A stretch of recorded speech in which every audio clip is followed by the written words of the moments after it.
이상한 기자가 한 분 계세요. 네. 지인들을 막 TV에 출연시키고 싶어서 무슨 예능 프로그램이냐? 뉴스가? 네, 김세희 MBC 기자랑 일베 만화가로 유명하죠? 윤서인 씨. 웹툰 작가. 네네. 네. 그 두 분 얘기를 한번 해볼게요. 이분들이 둘 다 되게 일베 기자, 일베 만화가로 둘 다 되게 유명하시더라고요. 되게 네네. 깊어요, 그 역사가. 네. 왜 유명하냐면 그 태극기 집회에서 같이 사진도 찍어서 올리고 페북에 공유도 하고 이러면서 네. 널리 알리고 있죠, 자신의 성향을. 그리고 둘이 패친이래. 네, 맞아요. 네. 그런데 김세희 기자가 준비한 벤츠 리콜 사태 리포트에 네. 인터뷰로 윤선 씨가 등장을 합니다. 그것도 MBC 뉴스데스크라는 그렇지. 굉장히 오래된 유구한 역사를 자랑하는 뉴스에서 이런 짓을 벌였네요. 김세희 기자가 이렇게 항변을 하긴 했대요. 그게 이 윤서인 부부한테 인터뷰 섭외가 어떤 득도 되지 않는다. 이 사람들은 그냥 단순하게 선량한 피해자였을 뿐인데 왜 그러느냐라고 얘기를 했는데. 안 선량해 보여. 근데 제가 기사를 한번 찾아서 읽어봤더니 실제 딜러의 말에 의하면 그 윤서인의 차는 심지어 리콜 대상이 되는 차도 아니었다고 합니다. 맞아요. 네. 리콜 대상이 그 휘발유 모델인데 그 리포트에 등장한 하얀색 벤츠가 디젤 모델로 추정된대요. 그래서 전혀 대상 차량과 관련이 없다고 전문가들이 얘기하고 있는데 그 윤서인 씨가 중앙일보 댓글에다가 댓글을 담겨 있는데 벤츠 리포트에 제가 만화가인 제가 나오면 안 될 이유가 뭐냐고 이러면서 되게 막 댓글을 엄청 달더라고요. 나와도 돼요. 해당이 된다면. 근데 해당이 아니잖아. 해당도 없잖아. 그러니까요. 뻔뻔하기가 이럴 데 없고 이 사람 뭐 평소 했었던 작품들 보면은 그 완전히 진짜 그 왜곡하고 그 편파시키고 막 이런 게 짙었었던 사람이기 때문에 그 중앙일보 댓글 그렇게 뻔뻔하게 다는 거 이해가 되고요. 그래서 이제 자괴감이 들잖아요. MBC도. 자괴감 들지. 그럼요. 송일준 MBC PD협회장이 페이스북에 글을 올렸습니다. 아, 네. 김세희는 이른바 MBC의 일베 기자다. 윤서인은 일베 만화가로 알려져 있다. 둘은 태극기. 저는 태극기라고 안 할래요. 수구 집회에서 같이 사진도 찍는 사이고 페북도 공유한다. 그럼 정황이 딱 보이잖아요. 네. 예, 잘 꼬집으신 것 같아요. 제가 봤을 때. 그리고 그 윤서인 씨 그 아내분도 뭐 백화점에서 이렇게 뭐 인터뷰했다 그러고 근데 어떻게 자기가 가는 곳마다 그렇게 있을 수가 없잖아요. 섭외를 한 거죠, 당연히. 지나가는 행인 1로 갑자기 네, 윤서인 아내가 등장을 해. 근데 본인은 그렇게 얘기해요. 네. 지나가는데 그냥 있었다. 그래서 얘기를 했다. 그 서울이 되게 좁은 동네인가? 그러니까 서울이 엄청 나 이상하다 서울 사는데. 기자가 아니라 무슨 막장 드라마 작가야. 네, 완전. 이 정도 수준이면. 그리고 이게 뭐 그래서 결국 이제 뭐 송일준 PD협회장이 또 전파의 사적농단이라는 명언까지 남기셨죠. 네. 근데 거기에 대해서 김세희 기자는 뻔뻔하게 또 나오고 있어요. 자기가 그런 게 아니고 그냥 그 사람을 통해서 유명한 사람이 인터뷰로 나오니까 그게 회사의 전체적인 이익이 아니냐 이런 헛소리를 하고 있는데 아니 이 사람이 예전에 김세희 기자 관련해가지고 트윗속가 보기에 제보가 들어왔었던 메일이 있었어요. 그래요? 애청자 메일 중에. 그러니까 그분이 직접 겪은 건 아니고 어디서 이런 글이 떠돈다라고 해가지고 가져온 게 있는데 휴대폰 관련해가지고 이런 거랑 비슷한 거야. 짜고 치는 인터뷰에 뭔가 네. 정통한 느낌이네요. 그 의혹도 있었잖아요. 그 예전에 음성 바꿔치기 논란도 있었고 취재원 목소리를 서로 다른 익명의 사람인 것처럼 해서 그게 짜고 그 치는- 사건. 그게 그 그게 그 사건. 사건이에요? 그게 그 사건이에요. 그러니까 선량하게 인터뷰하자 뭐 이런 식으로 해놓고 그거를 음성 변조해가지고 익명의 제보자 아니면은 자기가 잠입 맞아요. 취재해가지고 그걸 따내는 것처럼 그런 식으로 이용했다라는. 상습범이네 이거. 네. 이런 거를 두고 월급 노팡이라고 하죠. 그러니까 이게 MBC 그 노조원들이 진짜 자괴감 들을 만해요. 이런 걸 뉴스데스크에서 보도를 하고 앉았으니. 이 윤서인을 이제 공격하시는 분들이 이제 만든 단어가 있더라고요. 윤적윤이라고. 그게 뭐예요? 윤서인 본인의 논리는 윤서인 본인의 과거 논리로 혁파 가능해요. 우와 짱이다. 박근혜랑 비슷한데? 네. 짱이다. 그러면서 근데 이 사람이 진짜 되게 유치한 면이 있더라고요. 네, 그 보면은 작품도 그런 게 많아요. 그러면서 블로그에 글을 올렸어요. 제목이 뭐 모든 사람은 윤적윤이다 이러면서 뭐야, 씨. 모두 다 이렇게 마음이 변하기 때문에 그런 모순은 있을 수 있고 이렇게 네. 얘기를 하더라고요. 희한하신 분이네요. 네. 변화가 좋은 쪽으로 변해야 되는데 네. 안 좋게 변하니까. 그 심리학적으로는 인간 마음에서 변하면 안 되는 마음이라는 게 있거든요. 생명 존중 사상이라든가 그렇죠. 이런 건 바뀌면 안 되는 건데 그러네요. 뭐 상황에 따라 바뀌니까 이거 안 되는 거죠. 네, 그 둘이 친분을 과시하기라도 하듯이 이념이 똑같아요. 김세희 기자가 예전에 고 백남기 농민 윤서인 따님 백민주아 씨 페북 올린 글 가지고 왜곡하고 폄훼해버리는 그런 일도 있었는데 윤서인도 아니나 다를까 백도라지 씨 태국에 이제 그 남편의 친척이 거기 있어가지고 꼭 가야 되는 집안 행사라서 이제 백남기 농민 누워 계실 때 잠깐 그 행사 갔다 왔는데 마치 휴양지에서 휴양을 즐겼다라는 듯한 그런 그림을 그려가지고 폄훼 왜곡시켰던 그런 부분도 있었고 대부분의 이제 촛불 시민분들은 이제 그때 당시에 어떤 상황인지를 인지하기 때문에 윤서인 나쁘다라는 걸 알지만 그거 모르는 사람들이 봤을 때는 파렴치한 딸이 되는 그럼요. 거예요. 네. 그러니까 나쁜 놈들이지. 일베뿐만 아니라 약간 혐오가 되게 일상이고 습관인 사람들 보면은 네. 행동 유형이 좀 서로 비슷하잖아요. 네. 그래서 허수아비 저걸 딱 만들고 걔를 공격하고 비웃으면서 서로 동질감을 느끼는 거죠. 그 되게 세상 불쌍한 행동이에요.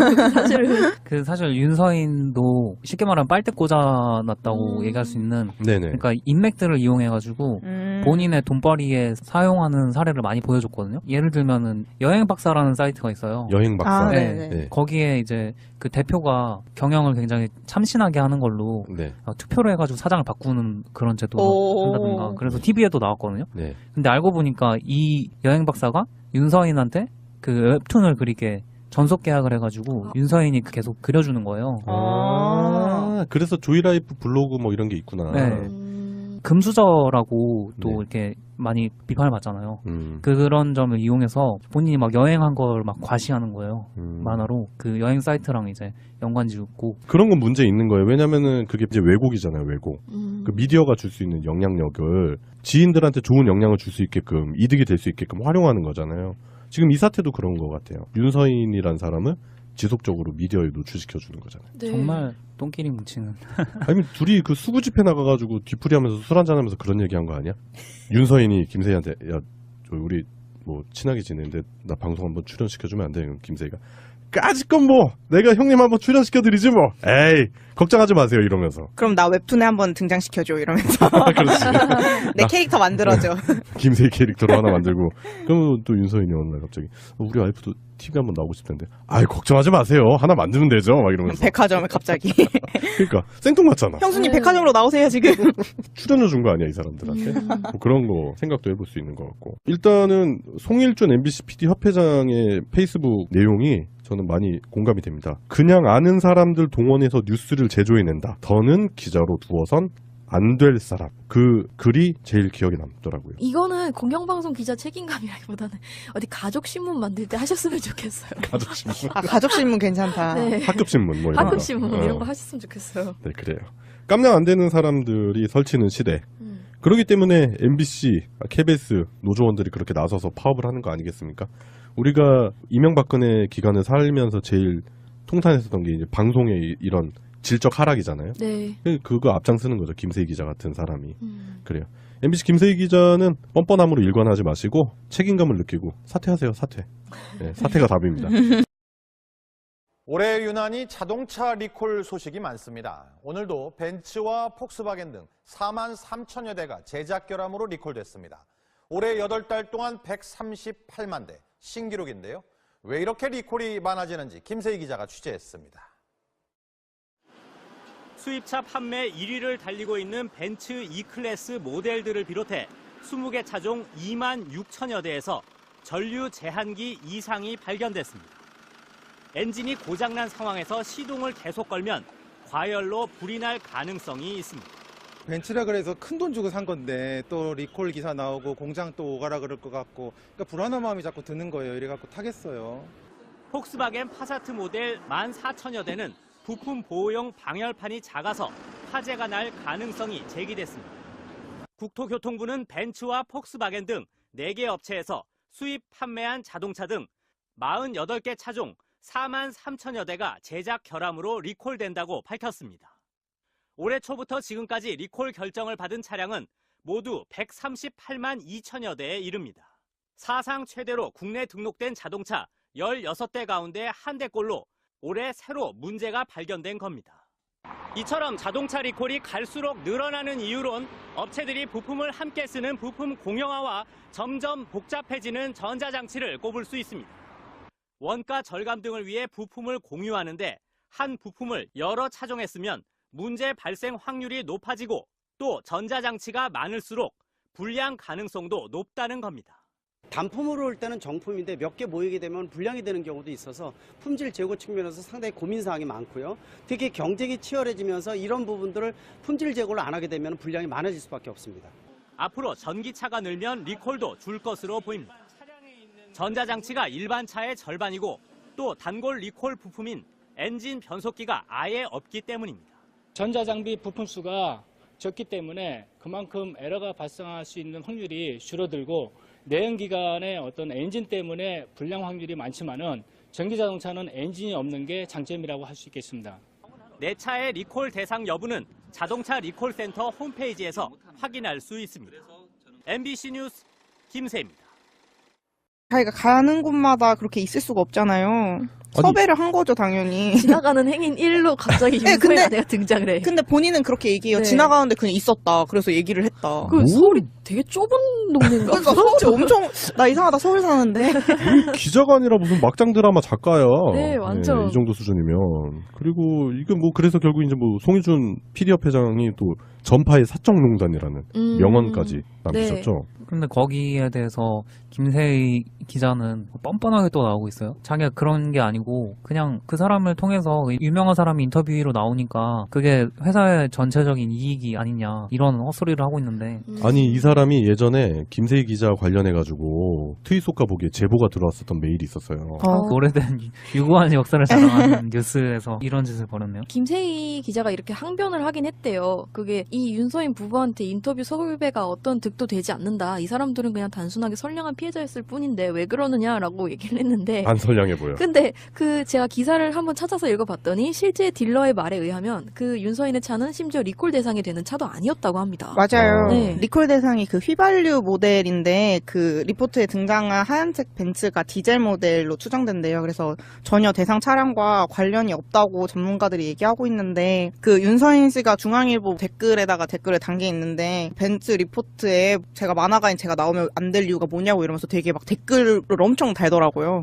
나와도 돼요. 해당이 된다면. 근데 해당이 아니잖아. 그래요? 애청자 메일 중에 그러니까 그분이 직접 겪은 건 아니고 어디서 이런 글이 떠돈다라고 해가지고 가져온 게 있는데 휴대폰 관련해가지고 이런 거랑 비슷한 거야. 짜고 치는 인터뷰에 뭔가 네. 정통한 느낌이네요. 그 의혹도 있었잖아요. 그 예전에 음성 바꿔치기 논란도 있었고 취재원 목소리를 서로 다른 익명의 사람인 것처럼 해서 그게 그 짜고 치는- 사건. 그게 그 그게 그 사건. 사건이에요? 예, 그게 그 사건이에요. 그러니까 선량하게 인터뷰하자 뭐 이런 식으로 해놓고 그거를 음성 변조해가지고 익명의 제보자 아니면은 자기가 잠입 맞아요. 취재해가지고 그걸 따낸 것처럼 그런 식으로 이용했다라는. 상습범이네 이거. 예. 이런 거를 두고 월급 노팡이라고 하죠. 그러니까 이게 MBC 그 노조원들이 진짜 자괴감 들을만해요. 이런 걸 뉴스데스크에서 해당도 없잖아. 그러니까요. 그러니까 뻔뻔하기가 이럴 데 없고 이 사람 뭐 평소 했었던 작품들 보면은 그 완전히 진짜 그 왜곡하고 그 편파시키고 막 이런 게 짙었었던 사람이기 때문에 그 중앙일보 댓글 그렇게 뻔뻔하게 다는 거 이해가 되고요. 그래서 이제 자괴감이 들잖아요. MBC도. 자괴감 들지. 그럼요. 송일준 MBC PD협회장이 페이스북에 글을 올렸습니다. 아, 네. 김세희는 이른바 MBC의 일베 기자다. 윤서인은 일베 만화가로 알려져 있다. 둘은 태극기, 저는 태극기라고 안 할래요. 수구 집회에서 같이 사진도 찍는 사이고 페북도 공유한다. 그럼 정황이 딱 보이잖아요. 네. 예, 잘 꼬집으신 것 같아요. 제가 봤을 때. 그리고 그 윤서인 씨 그 아내분도 뭐 백화점에서 이렇게 뭐 인터뷰했다 그러고 근데 어떻게 이상한 기자가 한 분 계세요. 예, 지인들을 막 TV에 출연시키고 싶어서 무슨 예능 프로그램이냐? 뉴스가? 예, 김세희 MBC 기자랑 일베 만화가로 유명하죠? 윤서인 씨. 웹툰 작가. 네네. 네. 그 두 분 얘기를 한번 해볼게요. 이분들이 둘 다 되게 일베 기자, 일베 만화가로 둘 다 되게 유명하시더라고요. 되게 네네. 깊어요, 그 역사가. 네. 왜 유명하냐면 그 태극기 집회에서 같이 사진도 찍어서 올리고 페북에 공유도 하고 이러면서 예. 널리 알리고 있죠 자신의 성향을. 그리고 둘이 패친이래. 네 맞아요. 예. 그런데 김세희 기자가 준비한 벤츠 리콜 사태 리포트에 네. 인터뷰로 윤선 씨가 등장을 합니다. 그것도 MBC 뉴스데스크라는 그렇지. 굉장히